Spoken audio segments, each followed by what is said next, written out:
Boa noite a todos. Tem um rostinho diferente? Ou já veio? Não? Como é que é seu nome?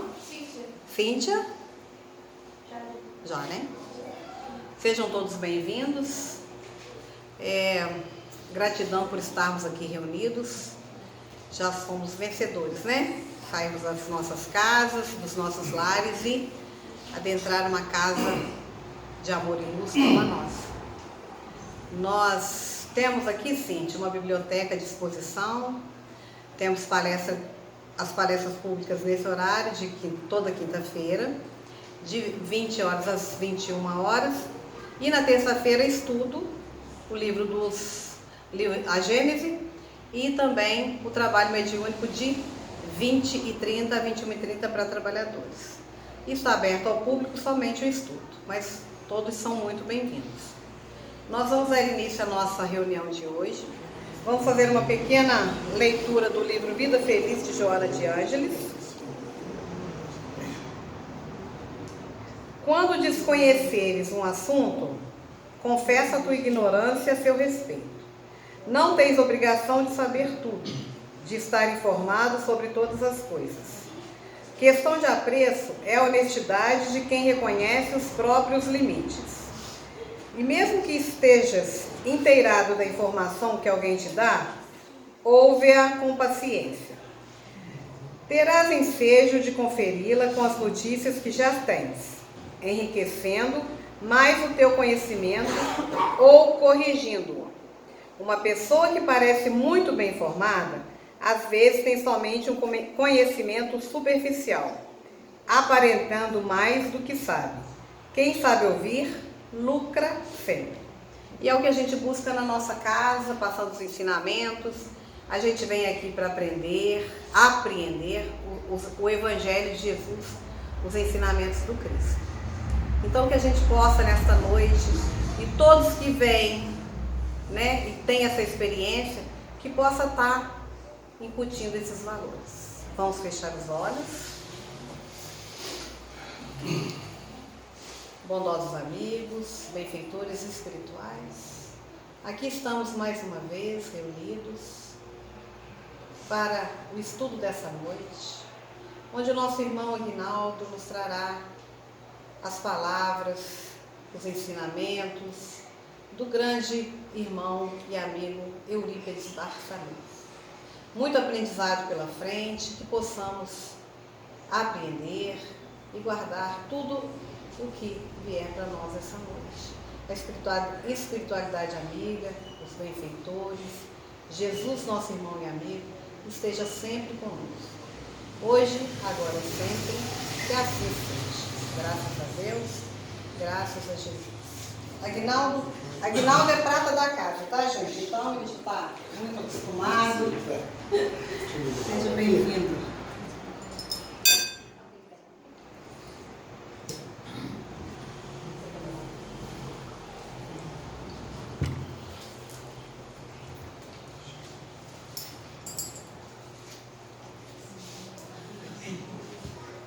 Meus queridos irmãos, boa noite.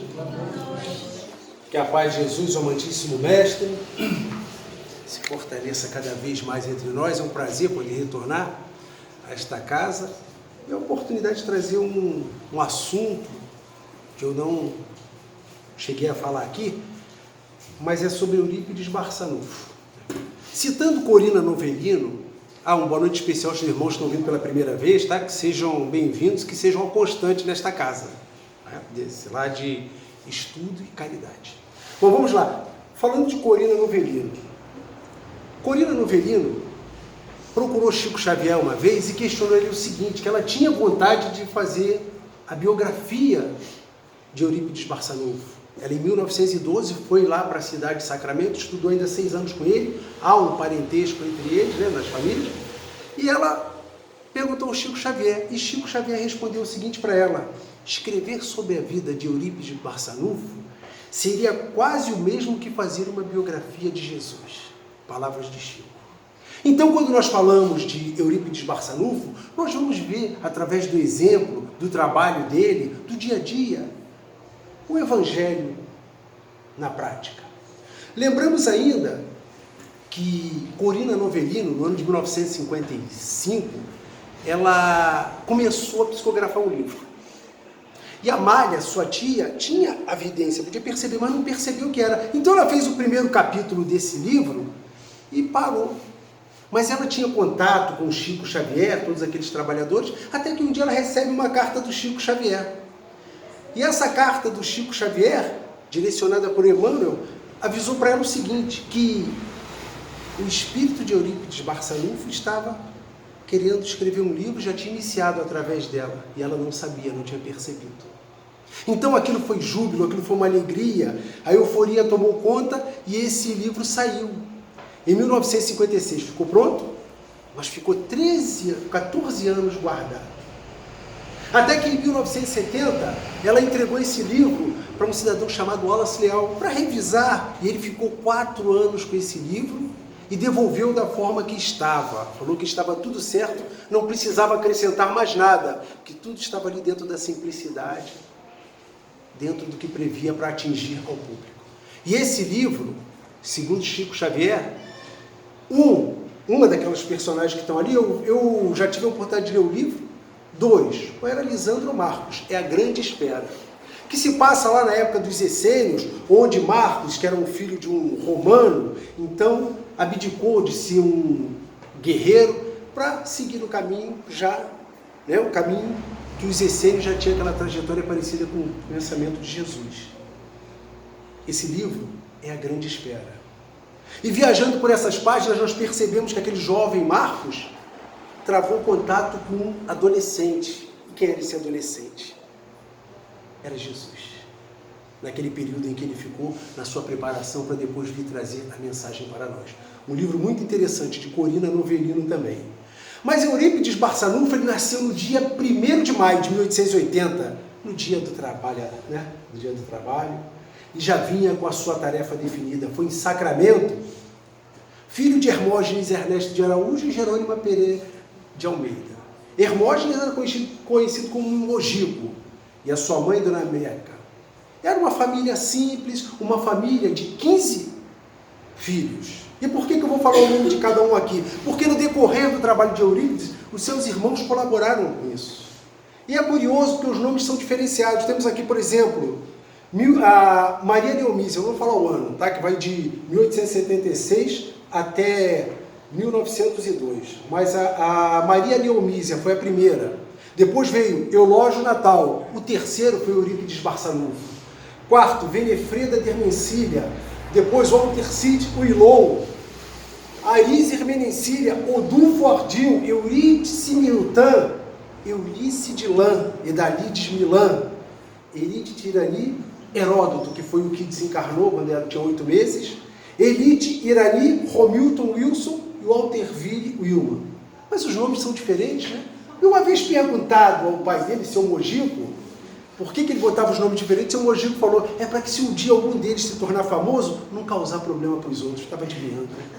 Que Eurípides alcançou um conhecimento tão grande e ele botou esses nomes diferenciados. Numa família católica, Eurípides, muito atuante dentro da igreja, foi coroinha, foi secretário da Irmandade, Vicente de Paulo, inclusive foi fundador, então ele era bem convicto do catolicismo. A infância não foi fácil no começo, pelo próprio pai dele, pelas dificuldades, quando iam nascendo os filhos, até ele se estabilizar. Já no 7º para o 8º filho, ele já estava estabilizando a situação. O pai dele se mudou lá para a cidade, teve um emprego, aí ele foi trabalhar às margens da ferrovia do Cipó, um tronco da Mogiana, para aqueles que apreciam aquele período do Império ainda no final, que as ferrovias faziam parte das nossas vidas. Aparecia uma ferrovia, aparecia um vilarejo, e não poderia ser diferente. E ele, ali perto, quando não descia as bagagens da ferrovia, ele ia lá pescar no Rio Borá, no Ribeirão Borá, ajuntava umas moedinhas, gostava de livros, o passatempo de livros, parecido até com o próprio Leon Denis, com Allan Kardec, gostava de livros o menino. Mas naquele momento ele deu o seu primeiro testemunho. Ele apanhou uma meia do pai dele, uma meia usada, e começou a guardar as moedinhas, guardando em torno de uns 200 contos. Aí mostra o primeiro grande testemunho de renúncia dando dinheiro à mãe dele. Ele pegou aquela meia, depois juntou, deu para ela que ela comprasse o pão quando estivesse faltando. Ali já percebíamos o que trazia a bagagem de amor ao próximo desse espírito missionário. E aí nós vemos que desde pequeno ele já aplicava o Evangelho no seu dia a dia, bem antes de conhecer o Espiritismo. Foi estudar na escola do professor Joaquim Vaz, outro que também teve grande influência, aprendeu as letras e os números nessa escola. Logo após, vai fazer o ensino médio na escola do professor João D'Herville de Miranda. Esse professor D'Herville de Miranda fala-se que ele teve uma influência tão grande, assim como comparada a Pestalozzi na influência a Allan Kardec. O professor D'Herville influiu diretamente no caráter, no comportamento, na iniciativa, deixando até que o próprio menino assumisse as aulas pelos companheiros, pelos colegas, quando ele não estava. Mas chegou um momento em que ele já ia precisar sair de lá. Cabe lembrar que ele desde pequeno já tinha uma vontade de ser médico. E isso aumentou com o quê? Como eu falei, na época da ferrovia ali, foi um casal de médicos para a cidade, na busca de melhorias de trabalho. E esse casal, principalmente o homem, deixou os livros. E o Eurípides queria ficar olhando aqueles livros. Esse cidadão falou até para o pai dele, para o seu Mogico, olha, não convém que esse menino tão novo assim fique fazendo essas leituras, né? E seu Mogico escutou e foi falar para a mãe dele chamar a atenção. E o que aconteceu? Quando ela chamou a atenção, o menino falou para ela que ele tinha interesse na medicina para curar a mãe dele, porque a mãe dele sofria desmaios, tinha visões.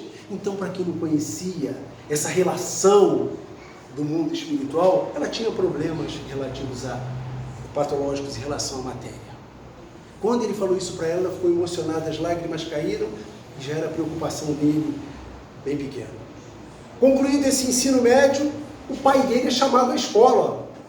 E quando a gente tem um chamado à escola para o nosso filho, tá pegando, alguma coisa está errada, né? E chegou lá o professor D'Herville, falou para ele o seguinte, olha, nós não temos mais nada que ensinar o seu filho aqui. Ele não tem mais nada que aprender com a gente. Eu aconselho o senhor para que mande para uma escola de nível superior, a Escola de Medicina da Marinha, no Rio de Janeiro. E assim foi feito. O pai dele foi com ele a primeira vez lá, ficaram em torno de 20 dias no Rio de Janeiro, preparando para que a matrícula, a preparação dele para o curso, tudo isso aí. Quando ele voltou, os problemas da mãe dele. A mãe dele já sentiu que aquele afastamento, quando ela tinha um problema, ou ela via um obituário, qualquer coisa, ela tinha os desmaios. E ela começou a se sentir mal com aquilo. A falta do filho, ela já imaginava. E nesse período da falta do filho, ela foi arrumando as coisas direitinho. No caso, a roupa dele, fez tudo direitinho, arrumou a mala. Só que pouco antes dele viajar, ela teve um desmaio. Todos correram para socorrer os filhos. O que Eurípides fez? Ficou quietinho, desarrumou a mala e não voltou mais para o Rio de Janeiro. Abriu mão da sua carreira de medicina por amor à sua mãe. Mais um exemplo do Evangelho, né? Honrando principalmente pai e mãe. Ele não quis fazer mais porque tinha preocupações, mas queria achar uma forma de ajudar a sua mãe. Ele também teve acesso, através de um amigo, à homeopatia. Alguns livros de homeopatia. Só para lembrar um contexto que a homeopatia, quando nós lembramos lá do livro de Humberto de Campos, Brasil, Coração do Mundo, Pátria do Evangelho, no capítulo que ele vai iniciar, falar de Bezerra de Menezes, ele fala da homeopatia no Brasil. A homeopatia começou pelas claridades das experiências neoespiritistas no Brasil. E seria através das curas. E a homeopatia, já em 1818, já existia com José Bonifácio, mas em 1840 que ela viera a ter uma maior expansão no Pará, no Rio de Janeiro, na Bahia, através de dois médicos, Bento Mu e João Vicente Martins. Então, ela estava no contexto espiritual da Pátria do Evangelho. E ele se interessou pela homeopatia, por aqueles estudos, porque ele via ali a possibilidade de ajudar a mãe dele. Vemos o compromisso desse espírito lá do século XIX, vinha dentro do contexto de trabalho. Ele ainda era muito ligado à igreja, também ganhou uma Bíblia, a Bíblia não era acesso a todos, era em latim, e o padre deu para ele uma Bíblia e falou para ele, para que ele não falasse para ninguém que aquilo era reservado. Ele dizia, com a sua caridade, que era casado com a dama pobreza, se referindo a todos aqueles que ele precisava assistir. Eurípides não assistia só na questão material, não, na questão espiritual também. Ah, mas ele não era espírita? Sim, mas a sua caridade se fazia porque o Evangelho de Jesus, dentro da igreja, de qualquer parte, vai nos atender através das nossas preces, das nossas rogativas feitas de coração. Muito religioso. Algumas realizações de Eurípides, em 1901, com 20 anos, já era jornalista, fundou a Gazeta de Sacramento, precisava a informação fluir para as pessoas, um povo bem informado fica fácil para se conduzir a melhora de uma sociedade, de uma cidade. Fundou em 1912 o Liceu Sacramentano, preocupado com a educação, até porque o compromisso do professor Derville terminou o estudo de Eurípides, ele foi para outra cidade, se não me engano, Viçosa. Ficou em torno de 17 anos fora, voltou, então precisava da continuidade. Ele foi diretor e professor de todas as disciplinas desse colégio. Foi vereador também em 1904, e algo muito interessante, a lisura desse nosso irmão. Naquela época, o governo de Minas modificou o mandato. Queria aumentar em 2 anos o mandato dele. E ele não aceitou aquilo e pediu para sair. Porque ele falava que se o povo não colocou ele para ficar 4 anos, por que ele queria ficar mais? Não. Então ele desistiu daquilo. Causou até entre os companheiros que ele ficasse, mas ele não. A honestidade com ele era algo que não tinha discussão. Então Eurípides nós vemos que rapaz novo, já era professor e diretor do liceu, jornalista, ele era membro, né, da Sociedade Vicente de Paulo, mas faltava mais, e ainda tinha política. Então ele não tinha problemas, e não tinha. Mas 3 coisas, alguns dizem que são problemas, mas eu não considero que são problemas. São questões, são tendências. Ele tinha 3 questionamentos, vamos dizer assim. Primeiro, era a doença da mãe dele, os desmaios. Ele queria arrumar uma forma de cuidar, de curar a mãe dele. Aquilo incomodava não só toda a família. O segundo problema dele era o tio dele, o tio senhor Mariano. Esse veio e na Fazenda Santa Maria arrumou um núcleo espírita. Ele estava envergonhando o sacramento e a família, abraçando essa doutrina perniciosa. Eurípides ainda tinha os reflexos lá do Rio de Janeiro. O que acontecia ali? Depois do Código Penal, Bezerra já cortava as suas voltas lá no Rio, Bittencourt Sampaio, Siqueira Dias, aqueles todos que trabalharam. E 2 escritores, na época, disseram que a doutrina espírita era coisa de louco. Né? Machado de Assis foi um deles, e outro José de Alencar. E essas notícias chegaram lá para o Eurípides. Então ele ia com tudo para cima do tio dele. E a terceira é do Sermão do Monte, o Sermão da Montanha, que ele não compreendia aquilo. Como pode alguém ser feliz sofrendo? A doutrina espírita vem nos esclarecer tudo isso. E aí entra mais a necessidade do entendimento do Evangelho, que tudo vem ao seu tempo. Nós não podemos dar sobrepassos. Jesus não poderia ter falado tudo para a gente naquela época, de forma aberta, reencarnação. Não. Chegou ao nosso tempo. Ele só anunciou o Consolador para 18 séculos depois que ia chegar. Mas tudo isso iria se fazer num cenário, Sacramento, onde o capitão Roque foi morar lá na Fazenda Santa Maria. E nessa Fazenda Santa Maria, o reduto da família, foi morar também o tio senhor Mariano, que acabou casando com a neta do capitão São Roque. Surgia o pasto espiritual em Sacramento. O tio senhor Mariano, ele, depois que chegou, começaram a surgir fatos assim que chamavam a atenção das pessoas. Aqueles que não conhecem essa relação, essa parte científica que é a relação do mundo material com o mundo espiritual e tirar os ensinamentos que demandam dessa relação, eles não sabiam. Eram panelas voando, barulho de pedra no telhado, marcas de mão nas roupas da pessoa, batidas, pessoas falando que não estavam presentes, enfim, assombrações, como eles diziam, passando, e aquilo deixava as pessoas horrorizadas. Então o tio dele, depois que chegou nesse local, percebendo isso, resolveu pedir ajuda a um cidadão chamado Frederico Peiró. Frederico Peiró, ele é um anarquista, como diziam, todos aqueles que eram contrários aos preceitos lá da Europa. E veio para cá no final do século XIX, e Frederico Peiró, ele era materialista. Mas como ele virou espírita? Porque aconteceu com esse cidadão o seguinte: ele lá em Peirópolis, ali na região de Uberaba para baixo, ele era sempre chamado para ir para as reuniões por um amigo que era um advogado, e ele não queria ir. Até que um dia ele aceitou, muito amigo, vamos lá ver para que dá, né? E nessa reunião veio uma comunicação em castelhano. E ele era espanhol, ele entendia. E essa comunicação foi, o dirigente terminou, falou, olha, não entendi nada. Por favor, se tiver alguém aí que conheça, por favor, faça a tradução para a gente. Frederico, ó, ficou quietinho. Era nada mais, nada menos que uma mensagem da mãe dele, ele entendeu tudo direitinho. Estava lançada a primeira pedra. Balançou o Frederico Peiró. E dali em diante ele resolveu se engajar, até fundando o centro espírita naquela região, chamada região da Farinha Podre. Então ele se tornou um trabalhador, um dos primeiros divulgadores ali do espiritismo naquela região, e já estava em condições de atender.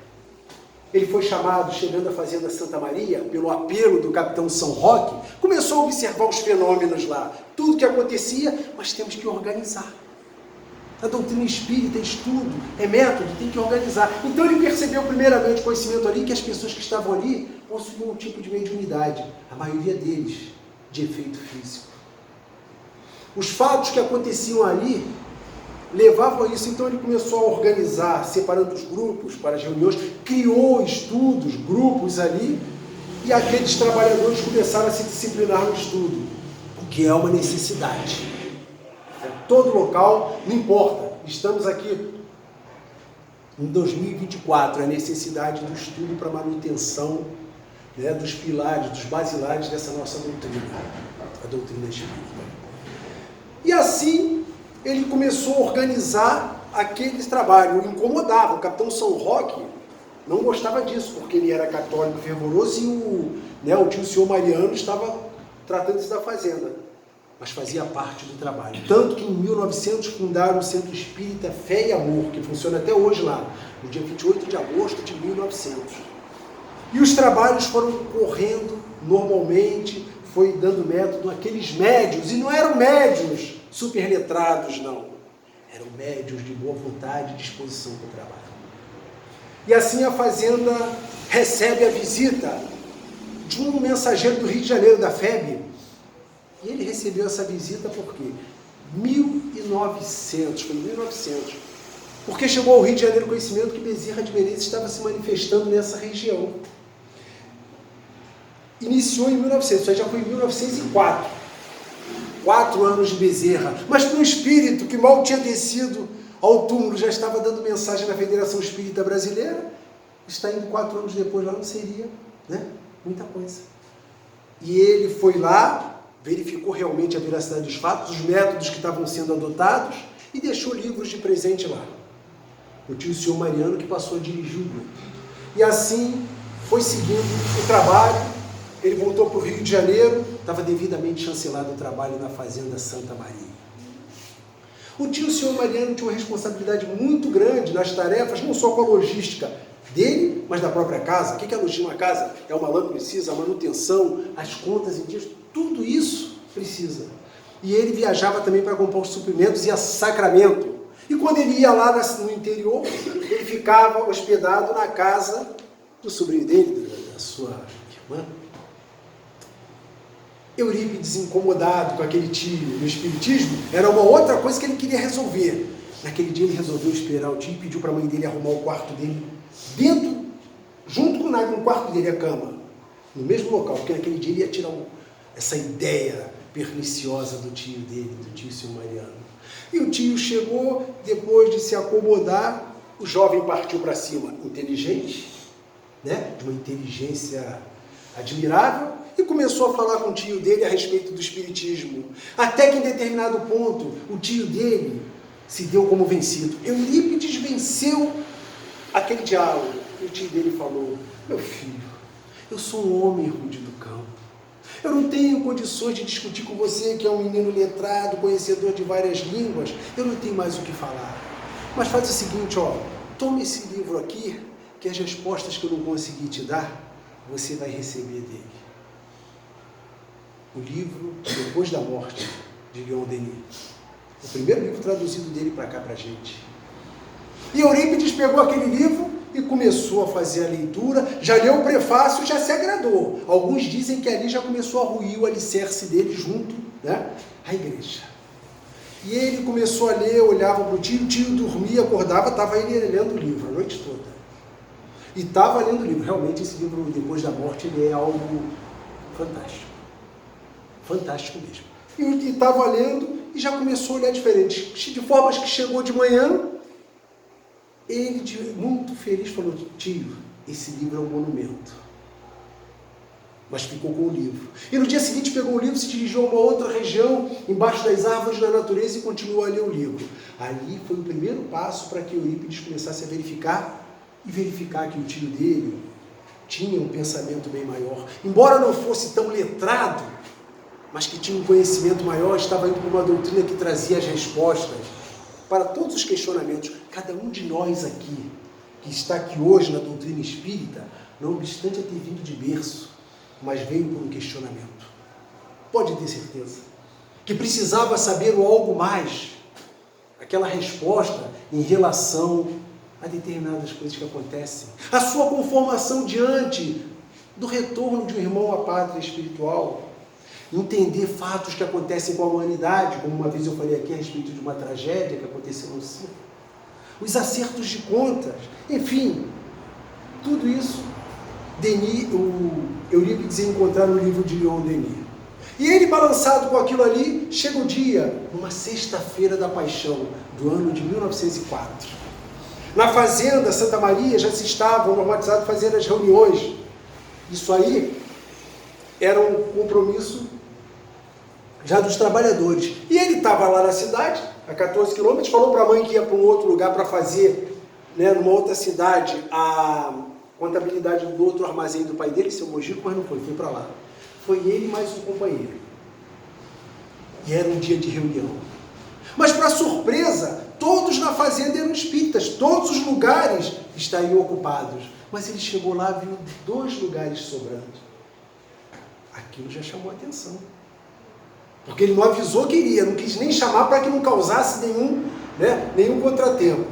E chegando lá, Eurípides sentou-se e começou a assistir a explanação. Primeiro a leitura, como nós fazemos? Fazemos uma prece, trazendo a espiritualidade para o trabalho.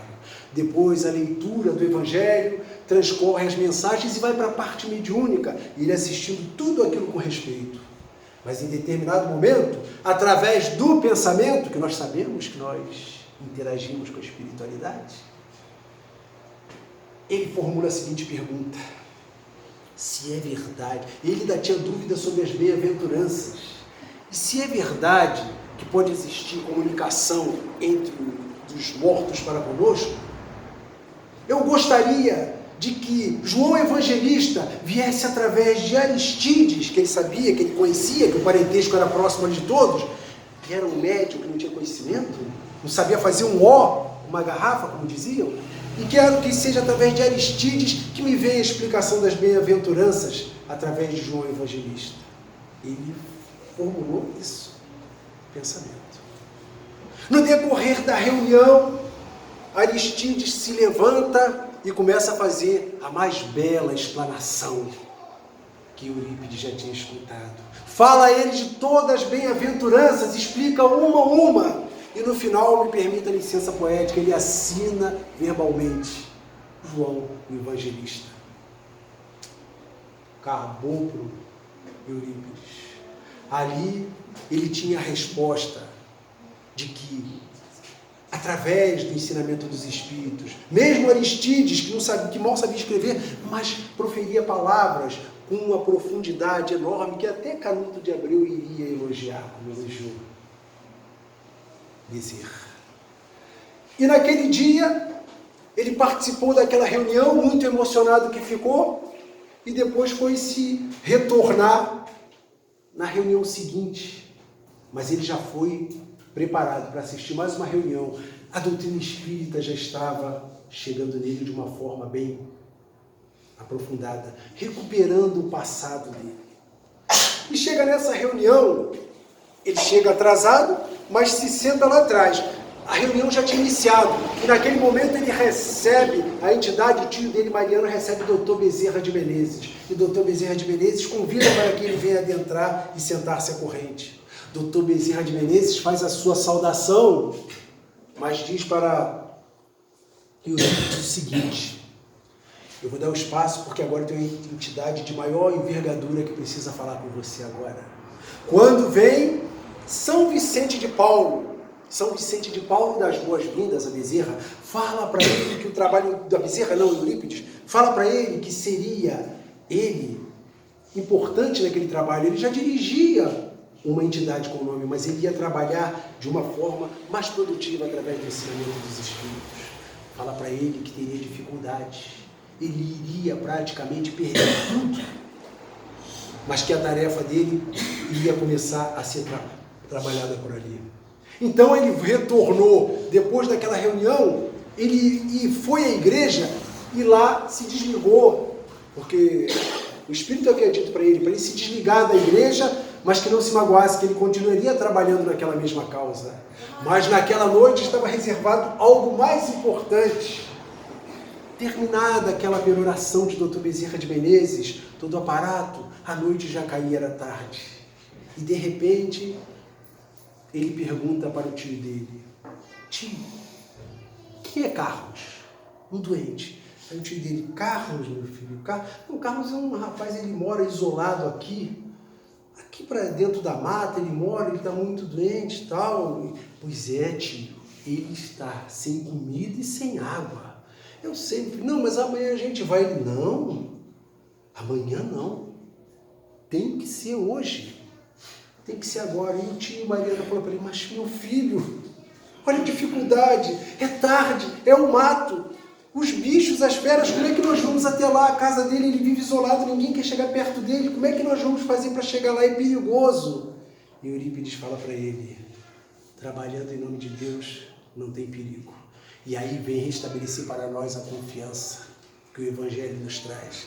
A confiança no trabalho, aquelas leis de amor, caridade, além do trabalho, que a doutrina espírita veio massificar nas nossas consciências. E eles seguem para lá devidamente protegidos por Deus. Chegando lá, o tio dele fica impressionado. Eurípides leva os víveres, limpa o rapaz, dá-lhe um passe. E no final dá-lhe um beijo na testa.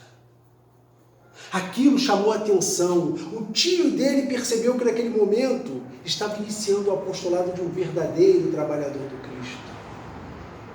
Depois de fazer aquilo tudo, eles se retiraram. Carlos foi curado. E aí estabelece então a primeira cura procedida por Eurípides de Barçanufo. Carlos.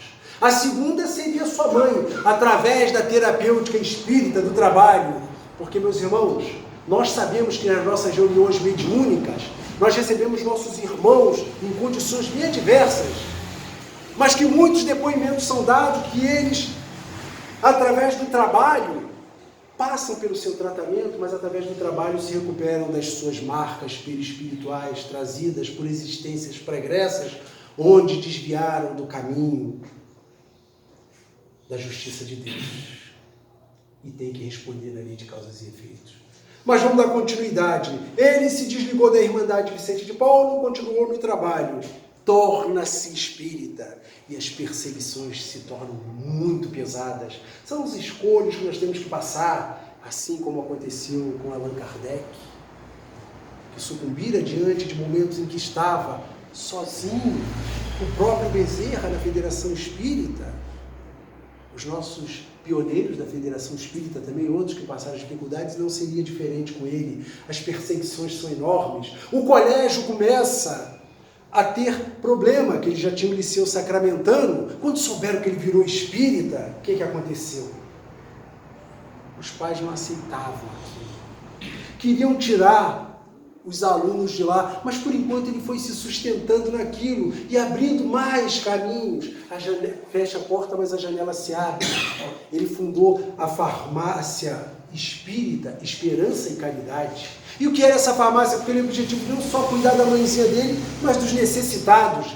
Nunca cobrou um centavo por nada. Tudo era de graça, dai de graça o que de graça recebei. do coronel Azarias, de Frederico Peiró, do seu próprio pai. Ele recebia a colaboração, ia comprar em São Paulo os insumos para preparar os remédios que dava de graça. E a sua farmácia recebia todos aqueles necessitados. E assim ele seguia no seu trabalho missionário. Cabe lembrar que Bezerra possuía... Bezerra não. Eurípides. Quando eu falar Bezerra, entendo Eurípides. Eu falei do Bezerra na última palestra também. Lembrar que Eurípides, ele possuía, segundo alguns biógrafos, todas as mediunidades narradas por Allan Kardec no livro dos médiuns. Mas a bicorporeidade se destacava. Tinha momentos em que a dona Amália, a sua secretária, estava preparando junto com a sua irmã Idalides a receita e errava alguma coisa no remédio e ele aqui do lado chamava, olha, verifica, tá assim. Quantos nos foram os irmãos assistidos que através da prece mandavam a rogativa e quando chegavam lá, o remédio já estava pronto e ele entregava. E tem outros fatos que mais adiante nós vamos narrar a respeito desse desprendimento de Eurípides. Mas um dos fatos que mais chama atenção nesse nosso irmão foi uma vez que ele se encontrava sob uma concentração imensa e chama a dona Amália, sua secretária, e pede para que ela fique atenta ao seu veículo carnal. Ele começa a se desprender e pediu para que ela notasse as observações que eram passadas. Naquele momento, Eurípides começa a se desprender, indo à mais alta esfera, aonde ele poderia suportar, e se depara com um cenário. Percebe ali ainda na nubla um homem sentado e tenta enxergar. E consegue visualizar ali a figura de Jesus. Percebendo os olhos de Jesus correndo lágrimas, ele tenta dialogar com o mestre e pergunta: por que choras, mestre? E Jesus permanece na sua condição de quietude. E ele insiste: por que choras, mestre? Chora por um acaso pelos descrentes do mundo? E Jesus, na sua serenidade, olha para ele e fala: não, meu filho, não choro pelos descrentes do mundo, porque eles são nossos irmãos e merecem todo o nosso carinho e amor.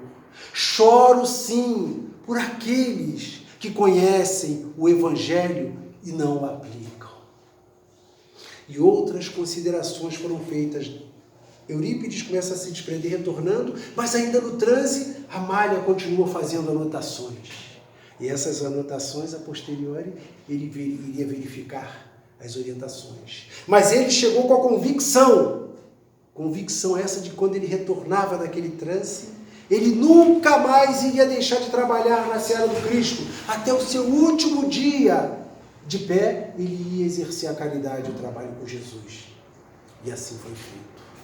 Aí vemos outro ponto importante do nosso desprendimento espiritual lá da 400 a 412, né? Emancipação temporária. Lembramos quando Napoleão tiveram aquela oportunidade de ser levado àquele encontro narrado lá por Humberto de Campos, estivera com Jean Hus e aquelas entidades todas receberam as orientações, mas quando voltou para a veste carnal, continuou com a vaidade, sangue sedento por poder, mas a espiritualidade trabalhou bem. Ele não conseguiria cumprir a tarefa, mas viria o codificador depois, em 1804. Mas dando continuidade ao trabalho, ele cada vez se reforçava mais no espiritismo. Em 1905, ele vai fundar o Grupo Espírita Esperança, lá onde posteriormente teria junto com o colégio que ele fundaria. O Grupo Espírita Esperança, ele começou a trabalhar com aquelas pessoas, mas ainda não tinham todos, eram meio arredios ao espiritismo. Lembrar que o colégio dele ainda estava funcionando nessa época, então havia, né, um certo afastamento. As dificuldades vêm intensas. Cada um de nós passa pelo seu temporal, pela sua turma interna. Ele estava sendo abandonado pelos alunos e professores. O Liceu Sacramentano estava indo à falência. Eurípides não tinha para onde correr, o apoio era zero. E num dos momentos em que ele já estava em desespero, Eurípides senta num canto e chora de forma copiosa. Lá, aquele sofrimento, porque tudo que ele tinha queria colocar em prática, estava se acabando e ele não tinha forças. As portas se fecharam, mas ele jamais abriria mão desse novo prisma, porque ele conhecia o ensinamento de Jesus, ele iria modificar. Até que em determinado momento surge para ele uma luz muito forte. E ele percebe aquela presença de uma entidade de elevada hierarquia, mas ele se encontrava num estado tão abalado que ele pensou, não pode ser, eu estou sendo mistificado, e não quis aceitar aquela aproximação. Mas como ele era dotado de várias mediunidades, aquele espírito na sua elevada hierarquia atuou sobre ele de forma que utilizou a psicografia, mas de forma inconsciente. E passou a seguinte mensagem para ele, no desespero: não feche as portas da escola. Apague a tabuleta onde está escrito Liceu Sacramentano, que é o resquício do orgulho humano. Em substituição, coloque o nome de Colégio Allan Kardec. Institua o curso do Evangelho, faça o Evangelho toda quarta-feira, institua o curso de Astronomia. Prometo que meu manto de amor estará sobre o colégio. Maria. Essa mensagem, depois que ele recebeu, ele retomou rapidamente. Primeira providência foi lá tirar aquela placa para tirar a vaidade humana e colocou o nome do colégio, de Colégio Allan Kardec, que existe lá em Sacramento até hoje, um belo prédio, uma arquitetura belíssima. Convidou aqueles seus parentes, companheiros da Fazenda Santa Maria, lembrar que aqueles lá tinham muitos médiuns de efeito físico, para que começassem a participar do estudo do Evangelho. Instituiu o curso de Astronomia. Por que Astronomia? Nós começamos as nossas observações de fora para dentro. Nós lembramos que no aparato espiritual dos trabalhos da codificação tinha a presença de Camilo e Flammarion, que precisava que nós entendêssemos quando Jesus falava das diversas moradas da casa do Pai. Instituído esse curso, eles perceberam que o colégio começava a ter frequentadores. Com o apoio dos familiares, a sua voz se propagava através dos médios de efeito físico. Tem o fato de uma jovem, que agora já é idosa, quando deu o depoimento lá, através de Oceano Vieira de Mello, ela era criança e perguntou: mamãe, que voz é essa? E a mãe dela falou: é a voz do espírita lá na escola. Mas como falava de tão longe chegava? Lembremos que Jesus também falava longe e chegava. São os nossos trabalhadores do efeito físico. E a voz chegava. O colégio tomava notoriedade. Voltavam os alunos e os professores, porque nesse período ele tentou até botar no Liceu Sacramentano a placa para ensinar, mas ninguém aparecia. Ninguém queria. Bastou a intercessão de Maria para que ele mudasse as suas atitudes, os seus procedimentos e fosse. E aí vai uma parte para os espíritas, conhecedores do Evangelho. Eurípides mudou as suas atitudes, seu pensamento, seu posicionamento, tirando aquelas teorias para que pudesse enxergar com mais amplitude o que era realmente a verdadeira caridade de Jesus. E o colégio começou a seguir. Falamos de médios de efeitos físicos, eu vou citar aqui um interessante da parte de Eurípides. Ele dava aula, e esse desprendimento que ele tinha, bicorporidade, ele tinha hábito de dar aula, e os alunos já conheciam, ele dormia. Só que ele não dormia. Naquele momento que ele abaixava, os alunos diziam: o professor Eurípides já dormiu, já saiu, E num desses momentos ele fora, porque nós evocamos através da prece, a força, a eficácia da prece está lá, e ele fora chamado para proceder um parto. Ele procediu o parto devidamente amparado por Bezerra de Menezes. E ele desprendeu, foi até lá, chegou lá, atendeu, nasceu um menino, deu todo o aparato à mãe e retornou. Quando ele retornou, estava lá os alunos percebendo que ele tinha retornado, mas ele avisou: olha, vocês não se assustem. Eu saí agora para atender um parto, nasceu um belo menino. Mas o pai não sabe, o pai está vindo de cavalo para cá, ele já está chegando. Ele já chegou na porta da escola, já apeou o animal e vai subir. Ele vai subindo as escadas e quando ele entrar, vocês fiquem de pé, cumprimentem e sentem de novo. E chega aquele senhor, ainda esbaforido, seu Eurípides, eu preciso que o senhor vá lá em casa. A minha esposa, ela está com um parto complicado e precisa de ajuda. O senhor não pode ir lá? E Eurípides, com a sua bondade, não, eu já estive lá, meu irmão. Nasceu seu filhinho, bonito. Ele, não, o senhor não teve, porque o senhor não poderia ter passado por mim de cavalo. Como é que foi lá? Mas eu estive lá. E acabou pegando Eurípides pelo braço, como diz, e foi. Mas Eurípides, um coração generoso, acompanhou aquele nosso irmão. Chegando lá, mal ele adentra do ambiente, a esposa dele, amamentando o menino, fala: "Ô, seu Eurípides, não precisava o senhor ter voltado, eu falei que eu estava bem para que o senhor voltou, não precisava não, pode ir embora." O marido dela é uma forma de tocar as nossas reminiscências, o que nós trazemos de bagagem. Muitas das vezes, espíritas, nós temos que ser tocados dessa forma para passarmos a acreditar. Um exemplo, tem exemplos vários, se for citar aqui, dá mais uma palestra. Ele participou também da reunião de Versalhes, se desprendeu, foi lá, falou o que estava acontecendo, aquele tratado após a guerra, né?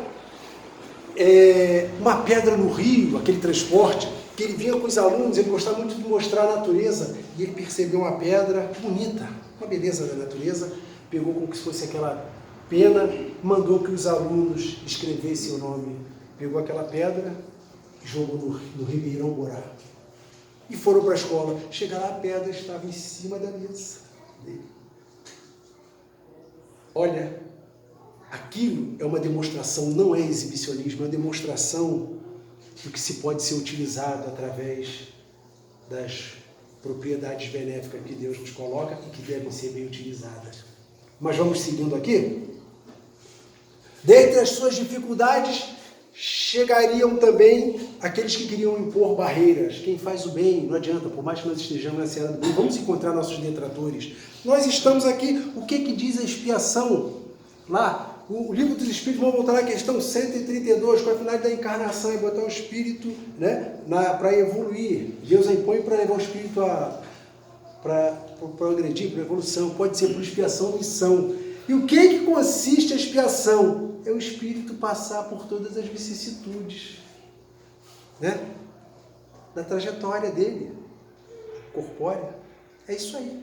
E as vicissitudes não seriam diferentes para ele. Embora tivesse um passado que poderia ter até ombreado o adolescente Jesus, surge na cidade um padre chamado Feliciano Iac, vindo de Campinas.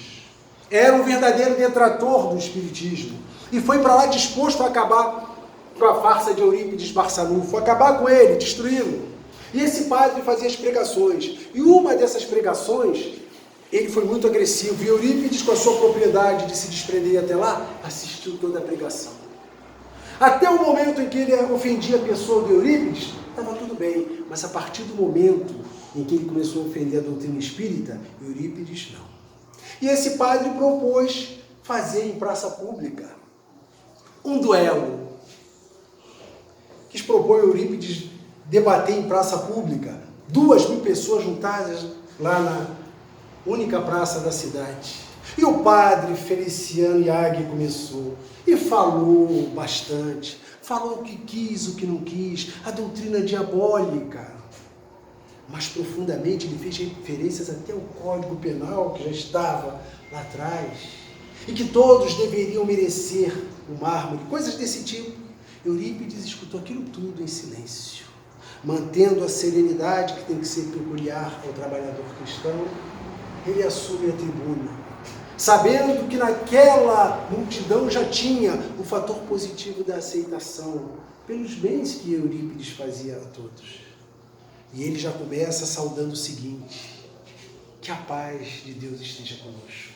Aquilo já desmonta o ambiente e consegue proferir palavras que a multidão fica inebriada, mais ou menos relacionada como se caísse pétalas do alto. Cada vez mais os membros que acompanhavam o padre ficavam calados. Até que ao final do debate, Eurípides sai carregado nos braços do povo. sai-se como vencedor daquele debate.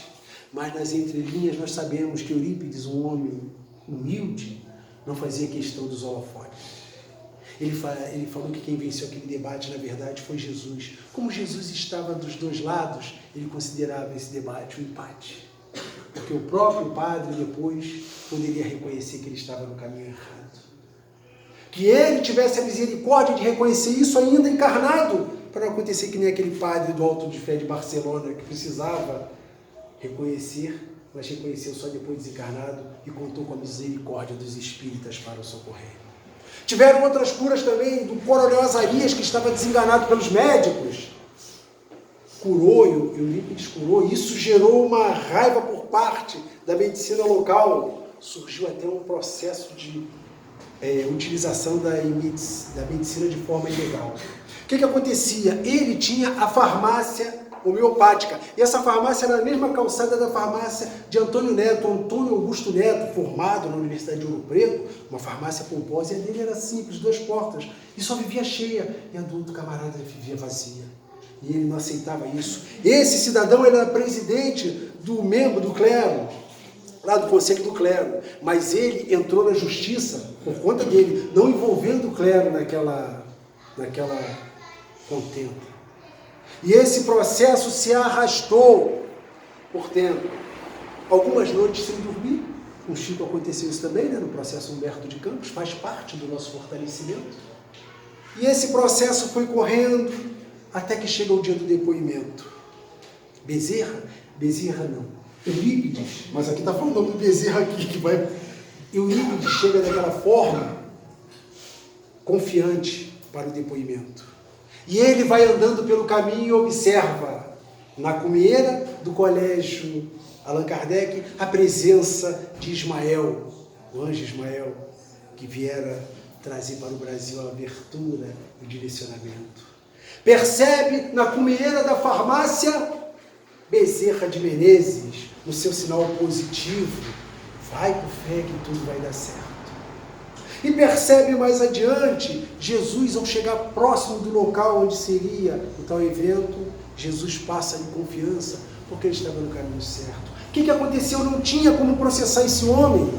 Todos os depoimentos, vários procuradores desistiram, que as pessoas que iam levar lá, levavam os seus depoimentos, cada vez era mais a favor dele. E diziam os juízes, como eu posso proibir um homem de prestar caridade, de forma provada que ele não levava nenhum lucro, não oferia vantagens daquilo tudo. E ele acabou sendo absolvido, até porque o processo prescreveu, que era um passando a bola para o outro, como aconteceu no embrólio do Chico, né? Foi passando lá, porque como é que vai julgar? Vai trazer Humberto de Campos aqui para depor? Se disser que foi ele que fez, ele vai para a Academia Brasileira de Letras. Se disser que foi o espírito, eu estou chancelando a doutrina espírita. E aí? Então vamos passando até prescrever. Foi a melhor saída, né? Mas vai chegando o momento solene. Um dia, ele é chamado por Vicente de Paulo. E ele, mais uma vez, se eleva. Mas naquele momento, ele subiu, mas a secretária sempre nas proximidades, controlando, para que ele fosse e voltasse, né? E ele é levado, Vicente de Paulo leva Eurípides para o passeio astral. E lá, ele fala para Eurípides, isso no mês de abril do ano de 1918, fala para ele que a tarefa dele já estava concluída. Ele já tinha cumprido a tarefa.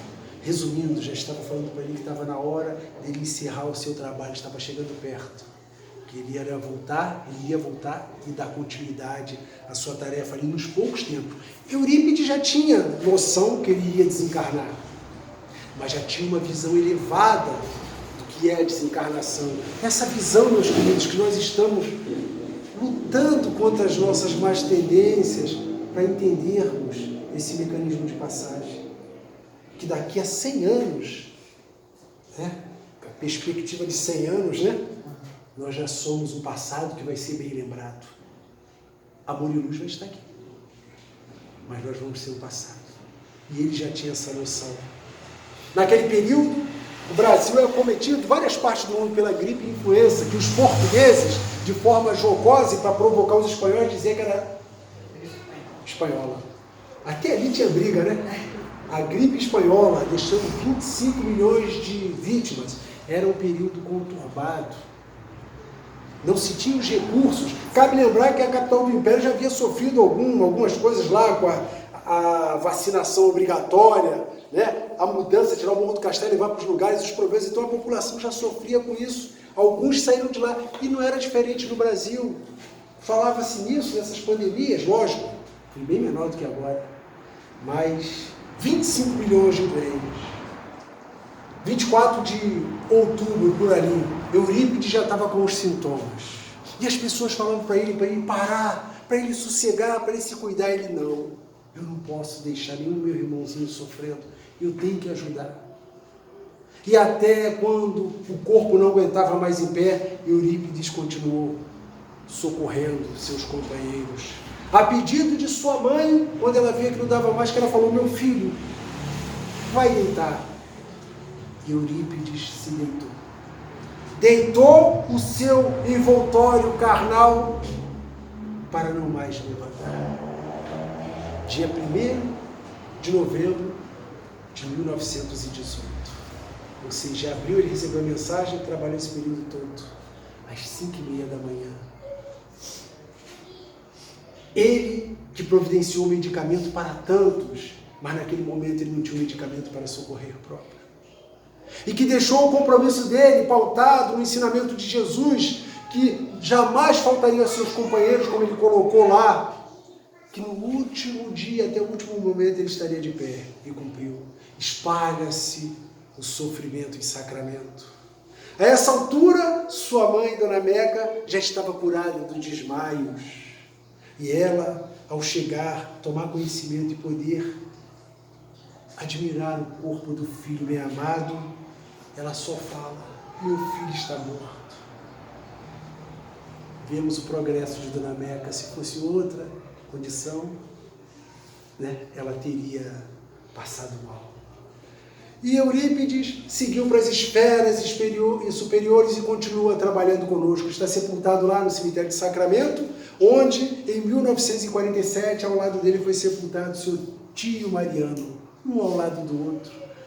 O senhor Mariano funcionou para ele como Paulo para Estevão, diz um grande biógrafo, e a fazenda Santa Maria foi seu portal de Damasco, onde o jovem refratário, ainda com as vendas, através da dominante filosofia, ele veio aceitar Jesus na sua forma mais plena. Foi fundado o Lar de Eurípides em 1959, onde Chico recebe uma psicografia de Eurípides Barçanufo. Outra obra importante dele no plano espiritual, fundou o Sanatório Esperança. No livro Tormentos da Obsessão trata bem desse sanatório, que abriga espíritos. E não vamos dizer que não são espíritos espíritas. Ainda com a convicção abalada, aqueles que precisaram passar, que não se desvencilharam dos seus laços, embora se postassem a doutrina espírita, mas ainda não tinham conhecimento pleno, não tinha sua convicção. Alguns ainda não aceitavam a realidade do desprendimento material. Pelo Espírito Manuel Filomeno de Miranda, na mediunidade inatacável de Edivaldo Franco, narra-nos o Sanatório Esperança. Interessante para que nós consigamos mensurar a grandeza do trabalho de Eurípides, que assim como todos os nossos missionários, trabalhadores, seguiram, despojados da matéria. Uns pediram para permanecer e outros, continuando na sua tarefa missionária, mesmo não pedindo, estão aí trabalhando para conosco. Nas nossas casas, onde todos os nossos expoentes de elevação espiritual continuam nos dando auxílio. Queridos espíritas, peçam auxílio, sim, a Bezerra, a Eurípides, a Jesus, a Kardec, a Chico. Não só nos nossos momentos de dificuldade, façamos que o Evangelho, na presença de Eurípides, ele esteja na presença de todos esses irmãos do nosso lado, para que nós consigamos ter o coração consolado, para que nós saibamos que nunca estamos só, para que nós tenhamos certeza que tudo que fizemos lá atrás, conforme o livro A Grande Espera, venha a ser revertido nas nossas encarnações futuras, que o trabalho possa nos propiciar a possibilidade de galgarmos mundos superiores, Que a grandeza de Jesus possa se fazer presente, fazendo com que os nossos alicerces cada vez mais solidificados na nossa convicção, no nosso compromisso em mantermos as nossas instituições trabalhando, porque nós somos passageiros, mas o exemplo fica para que nós possamos um dia chegar e pensar como um triste viajante da floresta escura, tateando na estrada erma e sombria.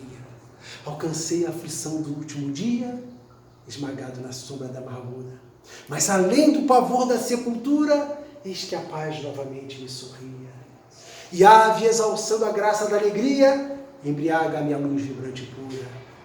Glória, as dores da vida transitória, não traduz o meu grito de vitória, por mais que minha fé se estenda em brade, cego que torna a ver além do mundo, canto somente da luz de que me inundo, nos caminhos de sol da eternidade. Muita luz. Esse soneto é intitulado Ressurreição, pela mediunidade de Chico Xavier. O autor e o livro eu vou ficar devendo. Muita paz. Boa noite a todos e obrigado mais uma vez pela atenção, pelo carinho que vem e que nos dá força para conseguirmos cada vez mais nos aprofundarmos nos corações, trazendo o objetivo que é o conhecimento do Evangelho, não importa através de quem, de amigos, qualquer um dos trabalhadores, o importante é nós alcançarmos esse objetivo. Boa noite a todos. Muito obrigado.